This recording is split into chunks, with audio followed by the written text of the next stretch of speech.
Ma'am? General Sutton? The room fell dead silent. Every breath seemed to freeze in place. Forks stopped mid-air. Conversations halted like someone had pulled the plug on the world. Even the military band rehearsing just outside the conference hall missed a beat. He was tall, an army commander in full regalia. His eyes had scanned the crowd with practiced indifference, then locked squarely on me. A flicker of recognition passed over his face, followed by something far more disruptive. Respect. He straightened, clicked his boots together with a sharp snap, raised his right hand in textbook salute, and addressed me clearly. Ma'am, General Claire Sutton. I didn't expect to see you here. That one sentence shattered everything. Not just the polished stillness of the promotion ceremony, not just my sister's carefully prepared speech, but the narrative, their narrative, that I was the disappointment, the dropout, the invisible one in a family of decorated patriots. I didn't move right away, didn't speak, I didn't need to, because in that moment, finally, someone saw me, not the version they reduced me to at family dinners, not the half-truth they whispered about at reunions, but the truth I'd carried in silence for 20 years. My mother dropped her glass. My father froze mid-nod. Erica's hand trembled around the note card she'd been reading from, and I stood, met the commander's salute with one of my own, and said calmly, "It's good to see you too, Colonel." That was the moment it all changed. But if you really want to understand what that moment meant, why that single sentence cracked open a lifetime of silence, then I need to take you back. Back to the beginning. Before the uniform, before the salutes, before the erasure. My name is Claire Sutton. I am a soldier, a strategist, a daughter. And this is how they forgot me. Until they couldn't anymore. I was born into a family where service wasn't a choice. It was a birthright. At our dinner table, honour came before dessert. Rank meant more than feelings, and uniform protocol was spoken as fluently as bedtime prayers. My father, Colonel Raymond Sutton, served 32 years in the United States Air Force. By the time he retired, his spine had a slight curve from years in flight command, and his voice carried the weight of a man who'd given everything to the idea of order. My mother, Judith, had once been a combat medic. Soft-spoken, precise, and impossible to impress. She wore silence like a uniform, only breaking it to quote regulation or give directives disguised as conversation. Then there was Erica, my little sister. From the moment she could walk, Erica was Daddy's pride, a spit-shined prodigy. Honour rolls, JROTC ribbons, perfect push-ups at 16. She followed in every boot print he laid, and he applauded her for it every step of the way.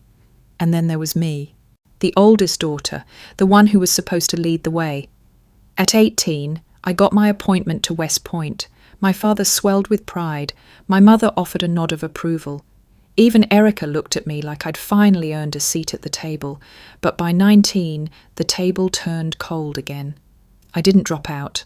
That's what they said, of course, behind my back, and sometimes to my face when they thought I needed reminding. But the truth is, I was recruited. 1 year in, I was pulled quietly into a program so classified it didn't have a name. No graduation, no ceremony, no diploma. Just a clean disappearance into a shadow war most people don't even believe exists. They were told I left because I couldn't hack it.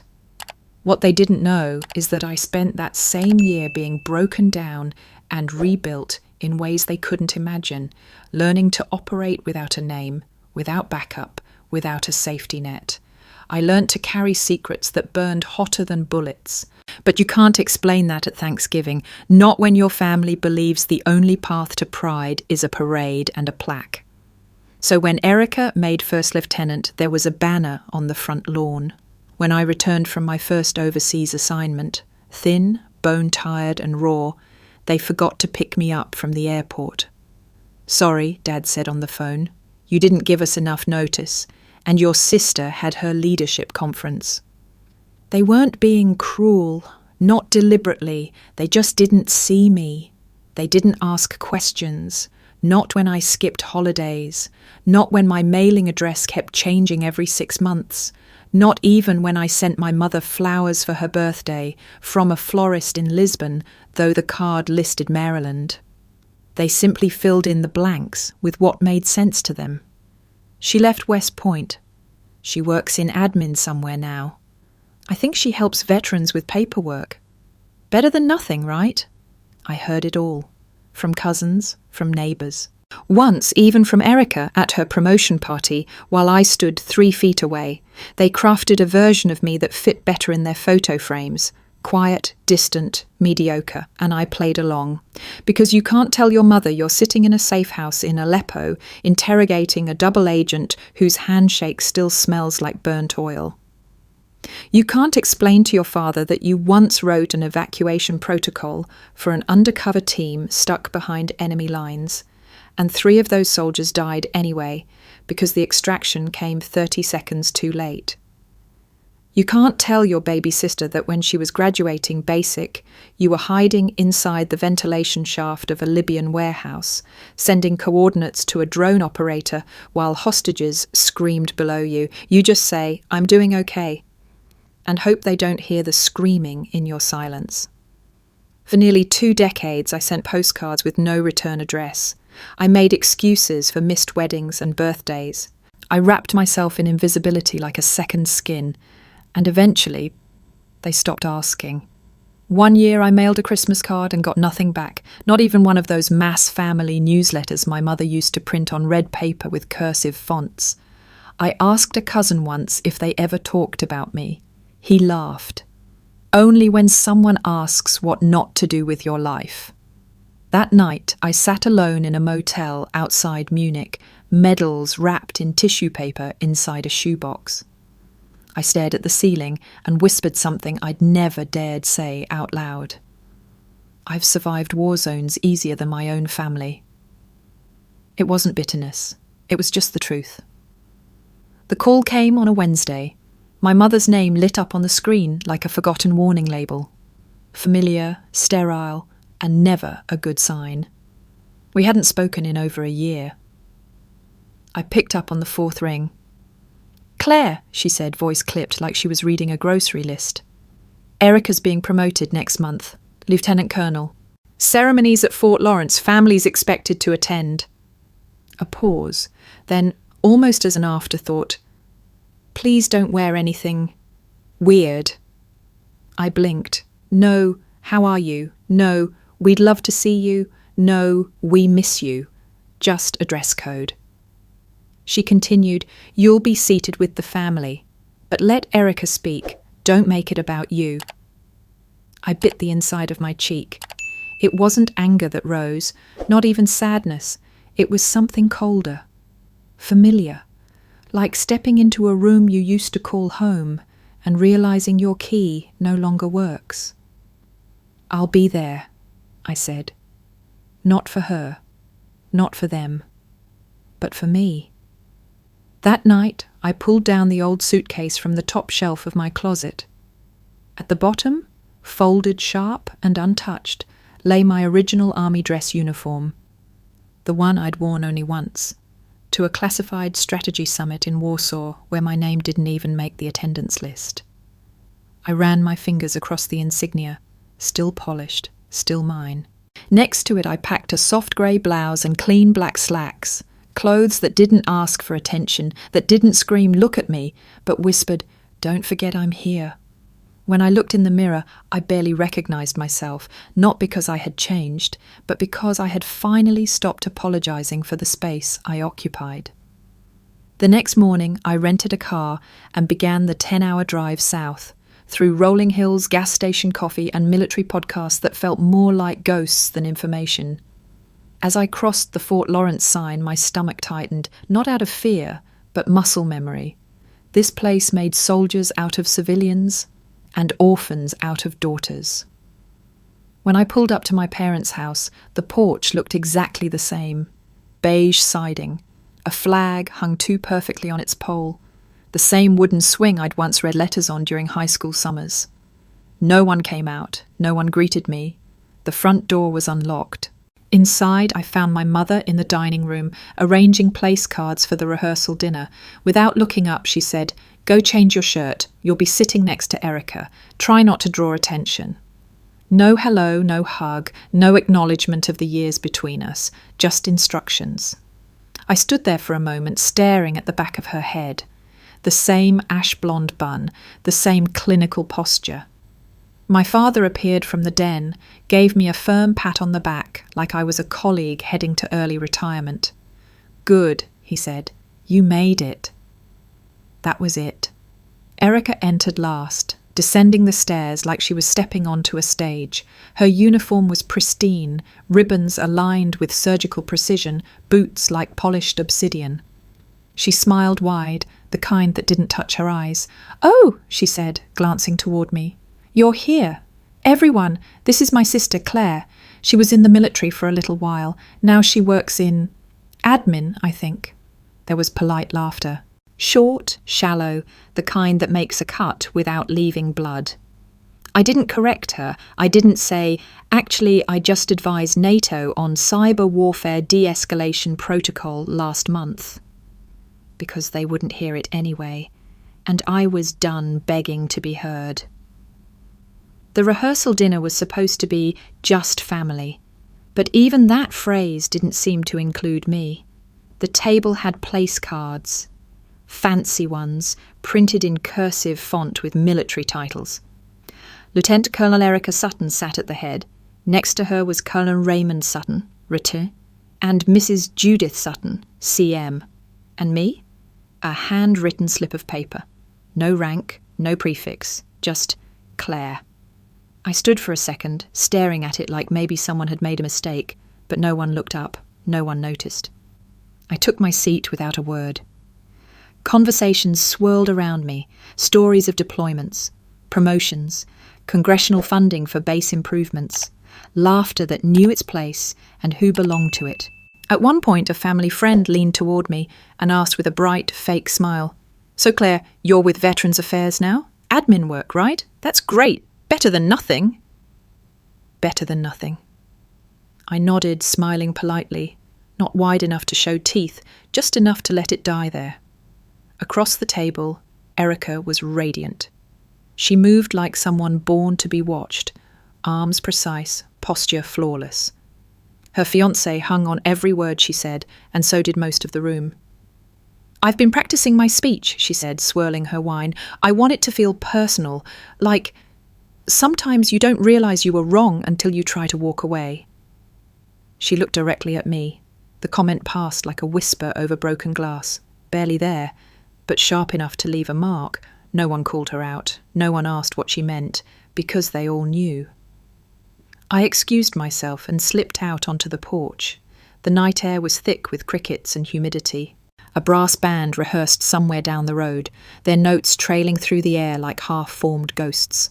I sat on the wooden steps and closed my eyes, listening, not to the music, but to the silence that followed me everywhere in this house. Inside, I heard silverware clinking. Someone was talking about Fort Benning. Someone else mentioned Erica's glowing fitness report. No one noticed I was gone. Then came a small tug on my sleeve. A child, maybe 6, maybe 7, looked up at me with big eyes and a plastic tank in her hands. "Did you ever shoot a real gun?" she asked, pure curiosity in her voice. I crouched down, met her gaze. "Sweetheart," I said gently, "I once wrote a plan that helped 30 soldiers make it home alive. That's better than any shot I've ever taken." She blinked, then ran off without saying anything, just like everyone else. The ceremony hall at Fort Lawrence looked more like a cathedral than a military venue. High ceilings, brass fixtures, rows upon rows of perfectly aligned folding chairs arranged with mathematical precision by rank. It was a battlefield of hierarchy, with no bullets, only decorum. I was seated 3 rows from the back. A flimsy label on the chair beside me read, "Family, unassigned." A bureaucratic way of saying, "You're here, but not really." I sat between a junior officer's fiancée and an aunt who smelled like lilac and judgment. Neither looked in my direction. Ahead of us, the stage shimmered with power, polished boots, honor cords, flags lit like stained glass behind plexiglass shields. Erica stood at the podium. Her posture screamed composure. She had the cadence down perfectly, like she'd rehearsed each word in front of a mirror, fine-tuning every blink and breath. She spoke of leadership, sacrifice, perseverance, and then with sharp precision, sometimes it's not about those who leave, it's about those who stay, those who don't walk away when things get hard. Her eyes flicked across the room and landed, however briefly, on me. The message was clear, the knife was clean, and no one saw the blood but me. Applause rippled through the crowd, controlled, predictable. I didn't clap, I didn't move, but someone else did. 2 rows ahead, an officer in a silver beret leaned toward his colleague and whispered, not as quietly as he thought, "Isn't that her, from Dagger Protocol?" The words pierced sharper than any insult Erica could conjure. My spine stiffened. Dagger. That operation wasn't public. Barely declassified, even internally. Only a few key players had access to those records, and even fewer survived to whisper about it. I kept my eyes forward, neutral, unreadable. But inside, something shifted. They didn't forget me. They had just been afraid to speak my name. Until now. After the ceremony, I didn't follow the crowd to the reception hall. I needed air. I stepped outside and leaned against the brick column by the entrance, letting the late afternoon sun burn away the leftover chill from inside. The faint rhythm of boots and chatter echoed behind me. Glasses clinking. Someone laughing a little too loud. Officers trading recycled war stories like baseball cards. I wasn't ready to go back in. That's when I noticed it. A plain, sealed manila envelope tucked into the passenger seat of my rental car. I hadn't left it there. No handwriting, no label. I looked around. Nothing suspicious. No one watching. Still, my pulse quickened. I peeled the flap open and pulled out the contents. Just a single sheet of paper. A scanned email. Time-stamped 2 years ago. No visible sender. Just a subject line. Reckless operation. Civilian casualties. My breath caught. The body of the email was a direct allegation against me, Colleen W., my alias at the time. It referenced a classified mission gone wrong, claiming I'd led an unauthorized strike that resulted in multiple civilian deaths. There was no source cited. But the language, I knew it. Word for word, it mirrored a classified after-action report from an op I'd run in northern Syria. A report that had been sealed, seen only by 3 people, me, my analyst, and a junior officer with secondary clearance, Erica. My chest tightened. She'd seen that report. Sat in on one of the intelligence briefings. We never spoke during it. She was quiet, respectful. Just a note-taker in the corner. I never imagined she'd remember it, let alone use it. I flipped the email over. There at the bottom was a forwarding trail, a breadcrumb path through a now-defunct military relay server. The leak wasn't recent, but the implications were still active. Suddenly the rumours. The subtle shift in how certain NATO teams treated me last year. The unexplained pause on my security clearance renewal. The vague inquiries that fizzled without explanation. It hadn't been a glitch. It had been sabotage. Someone planted doubt, just enough to cast a long shadow, and now that shadow had followed me home. Back inside, the reception buzzed. Erica was holding court near the open bar, smiling too brightly. Every now and then her eyes swept the room, until they found me. For a fraction of a second her smile faltered. She knew. She didn't expect me to find it. And now that I had, she couldn't quite hold the facade together. I didn't confront her, not yet. Instead, I slipped the envelope into my bag and walked past her without breaking eye contact. Let her wonder how much I knew. Let her feel that same chill I'd carried for 20 years. Because something told me this wasn't just about jealousy, it was about erasure, and she had tried desperately to make sure I stayed invisible. I didn't sleep that night. The manila envelope sat on the dresser like a live wire, humming at the edges of my vision. I kept replaying the same question in my head. Why would she do it? Was it resentment, revenge, or something far more human, something even uglier? By morning, I had my answer. I found her outside, just past the reception tent. She was alone, pretending to scroll through her phone, though her screen hadn't changed in 5 minutes. She sensed me before I spoke. I pulled out the envelope, held it up between us like a broken treaty.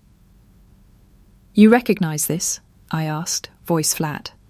She didn't even pretend. Her eyes flicked to the paper, then back to mine, and she nodded. Yes, just like that. No hesitation, no attempt to deny. I stared at her. A decade of silence between us, broken with a single syllable. I waited. She filled the space. "Because you weren't supposed to win," she said. Her voice was quiet, measured, almost rehearsed. "You left. You disappeared. And still they never stopped talking about you." She looked away, jaw clenched. "I did everything right. Every step. I stayed. I followed protocol. I carried the flag, wore the ribbons, led the teams." She cut herself off. Took a breath. "But you vanished. And somehow you were still more impressive in absence than I could be in presence." I didn't speak. I let the words land, let them bruise. She kept going.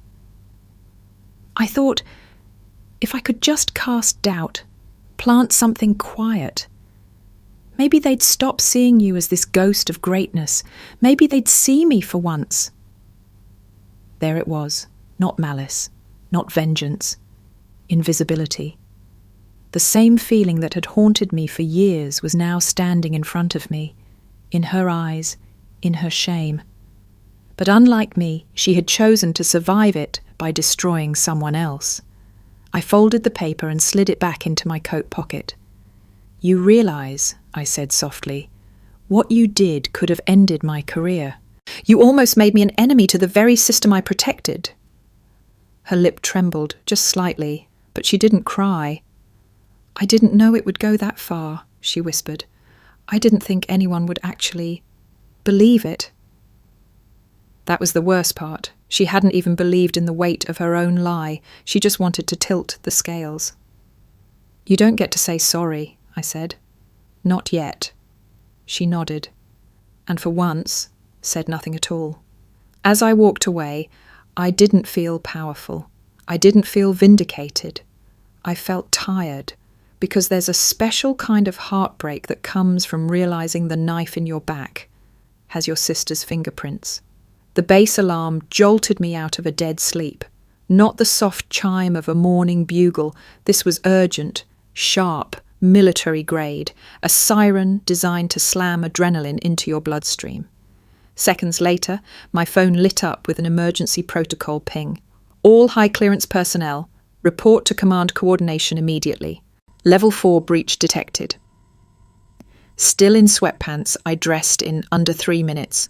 Muscle memory doesn't care if you're on active duty or not, it just moves. When I stepped outside, the entire compound was alive. Officers in half-done uniforms, boots dragging, badges clipped on backward. Confusion, panic, controlled urgency. Inside the ops building, the lights were already humming too loud, too white. A grim-faced sergeant handed me a file the moment I walked in. Operation Dagger, Intel compromised classified document dump, Darknet forum, trace. Origin, Claire Walsh, Reserved Command Intel clearance. I stopped breathing. My name, in bold, at the top of a breach report. The file was thin, but the implications were heavy. An encrypted drop of intel tied to Operation Dagger, one of the most sensitive missions I'd ever led, had just been posted to a Darknet forum less than 3 hours ago. The forensic trace? A login credential associated with my name. A device ID tied to a base-registered terminal I'd used last year. A backdoor path routed through an IP once assigned to me. I sat down, hard. This wasn't sabotage anymore. This was full-blown character assassination. Within 30 minutes, I was sitting across from General Hammond and 2 military intelligence agents in a cold room that smelled like old paint and new distrust. They didn't say, "You're under arrest," but they didn't need to. "Colonel Walsh," one of them said, sliding the breach folder toward me, "can you explain how a dormant credential tied to your clearance was used to upload classified assets?" I stared at the paper, then back at them. "No," I said, "but I intend to find out." I handed over my phone, my encrypted tablet, my comm records for the past 6 months. I gave them everything. Still, it didn't add up. Why now? Why this mission? And how had they gotten access to that specific clearance key, one that had been deactivated and logged as dormant? Unless... My thoughts snapped back to the envelope, the one Erica admitted to sending. It had come from an old relay server. That detail had bothered me at the time. Why use such an outdated system? Why resurrect a dormant path? Suddenly, it clicked. She hadn't known. But the moment she used that link, it triggered an auto-archive retrieval protocol, a digital ghost system designed to preserve legacy mission files. One Erica had stumbled into when trying to hurt me quietly. In trying to plant doubt, she had opened a trapdoor neither of us saw coming, and someone else had been waiting. I didn't wait for permission. The moment I left that interrogation room, I called in a favour.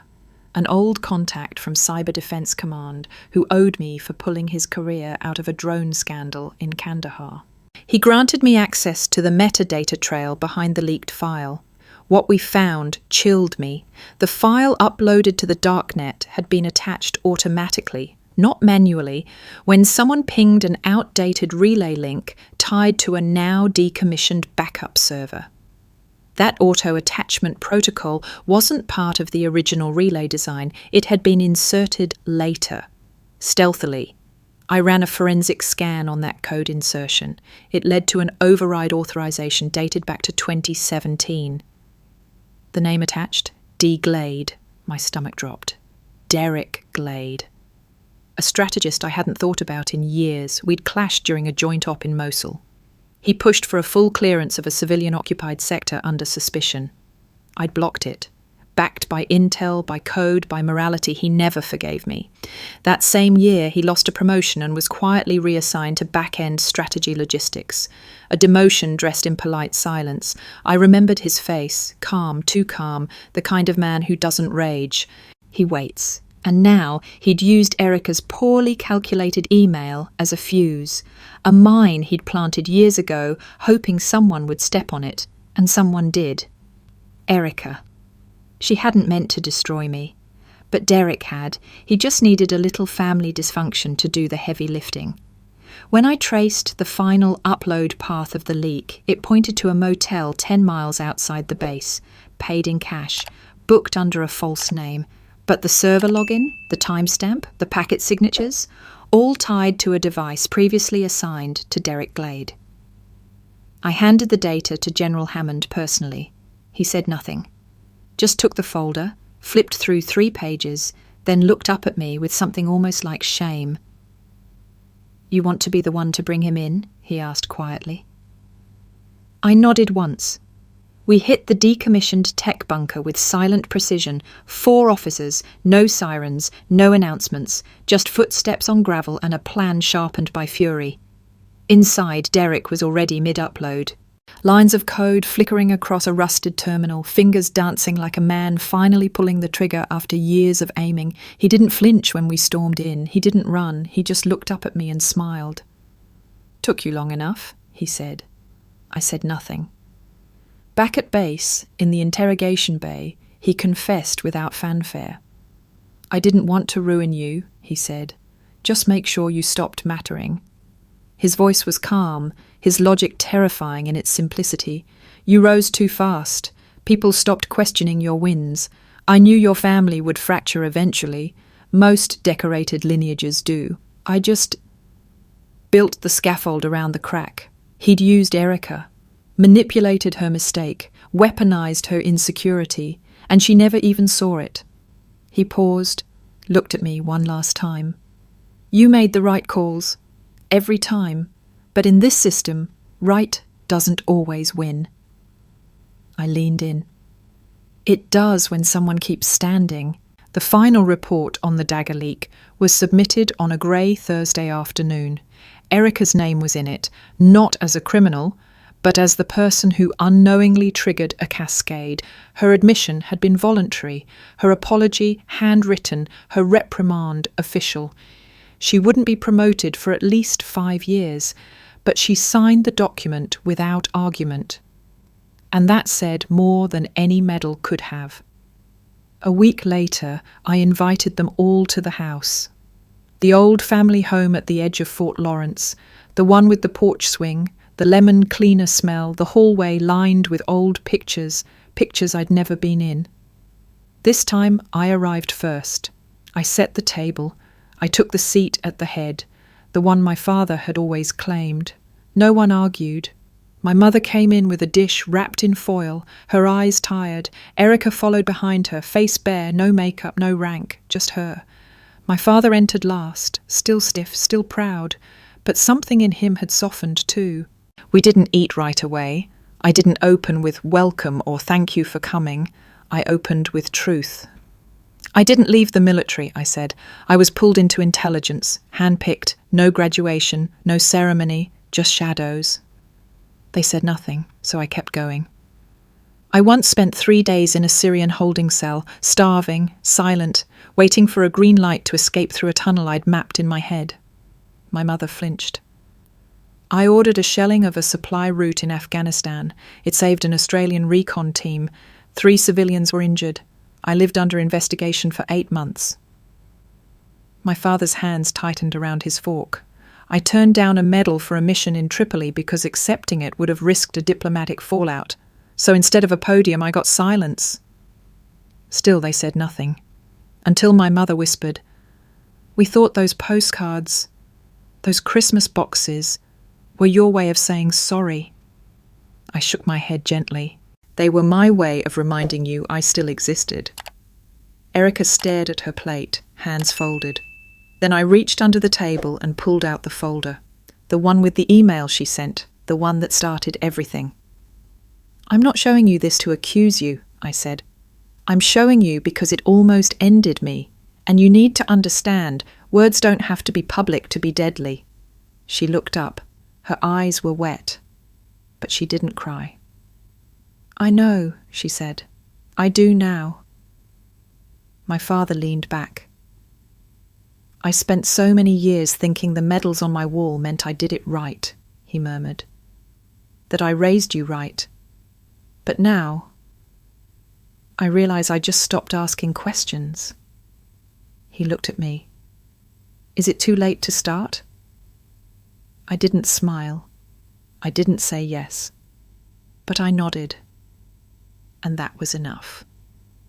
A month after the investigation closed, I returned to Washington. Life, as it often does, shrank back into routine. I resumed my part-time advisory role at NATO, spent most of my days in a quiet apartment near the Potomac, writing strategy briefs and redacting mission reports no one else dared to decode. But once a month, I returned to Fort Lawrence, not for family, for students. I taught a specialized course for next-gen officers on non-traditional strategy in asymmetric warfare.